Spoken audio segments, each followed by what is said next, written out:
காசியில கோயில் கொண்டிருக்கக்கூடியது எம்பெருமான் விஸ்வநாதன். அந்த விஸ்வநாத பெருமானுக்கு ஒரு நாள் ஒரு ஆசை வந்துதான். ஒரு பிச்சைக்காரனா காசி வீதியில போனா நம்ம எப்படி வரவேற்பார்கள்? அதனால அவர் பிஷாண்டி தானே, அவருக்கு ஒன்றும் புதுசு இல்லையே. அவர் ஒரு பிச்சைக்காரனாக வீதியில் வருகிறார். வந்து வீடு வீடாக கையேந்துகிறார்.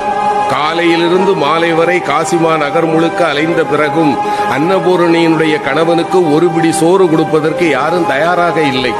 பசியால வாடிப்போன நிலையில் இருந்த எம்பெருமான் மாலை வேளையில் காசி நகரத்தினுடைய சாக்கடைகள் எல்லாம் சங்கமமாகின்ற பகுதி, அந்த பகுதியில போய் சேர்க்கிறார். அங்கே ஒரு ஏழை உட்கார்ந்திருக்கிறான்.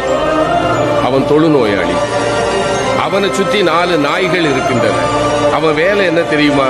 காலையிலிருந்து சாயங்காலம் வரைக்கும் எங்கெங்கெல்லாம் அலைய முடியுமோ அலைஞ்சு அவனுக்கு உணவை கொண்டு வருவான். 5 பங்கு வைப்பான். தன்னை சுற்றி இருக்கிற 4 நாய்களுக்கு 4 பங்கு, 5வது இவனுக்கு. அப்படி 4 நாய்களுக்கும் கொடுத்து விட்டு இவன் சாப்பிட போகும்போது சிவபெருமான் போய் கை நீட்டினான். பசிக்குதுப்பான்னா. அவன் அப்படி ஏற இறங்க பார்த்தான். பாதியை கொடுத்துருக்கலாம்ல, முழு உணவையும் கொடுத்து சாப்பிடுன்னா. இறைவன் ஆடி போயிட்டான். பெரிய பெரிய மாளிகையினுடைய வீடுகள்ல கூட எனக்கு ஒரு பிடி உணவு கிடைக்கல, இவன் மொத்த உணவே இவ்வளவுதான், இவங்கிட்ட நான் யாருன்னு சொல்லிடணும். அப்பா நான் யார் தெரியுமா? அந்த ஏழை சொன்னான். ரொம்ப தேவையா? பசிய பற்றியும் எனக்கு தையா தெரியும். நானாவது காலையிலிருந்து தான் சாப்பிடல, உன்னை பார்த்தா 3 நாளா சாப்பிடாத அசாமி மாதிரி தெரியுது. சாப்பிடு, உன் கதையை சொல்லு. இல்ல நான் சொல்லுவேன்.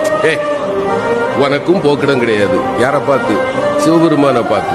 உனக்கும் போக்கிடம் கிடையாது, எனக்கும் போக்கிடம் கிடையாது. இங்கதானே இருக்க போறோம், சாப்பிட்டுக்கிட்டு சொல்லுப்பா. இல்லையா, நான் சொல்லியே ஆகணும். அந்த ஏழை சிரித்து கொண்டே சொன்னார். என்ன பெருசா சொல்லிட போற? நீ யார்? அவ்வளவுதானே. நான் சொல்லவா? நீ பரம்பொருள். இங்கு கோயில் கொண்டிருக்கக்கூடிய காசி விஸ்வநாதன் நீ. சரிதானப்பான்னா. இறைவன் ஆடி போயிட்டான். ஞானிகளாலும் கண்டுகொள்ள முடியாத என்னை மகனே நீ எப்படிப்பா கண்டுகொண்டாயின்னா. அந்த ஏழை சொன்னா, இந்த ஊர்ல யாருமே என்ன மனுஷனா பார்க்க மாட்டாங்க ஐயா. என்ன பார்த்தா 100 அடி தள்ளி போயிடுவாங்க.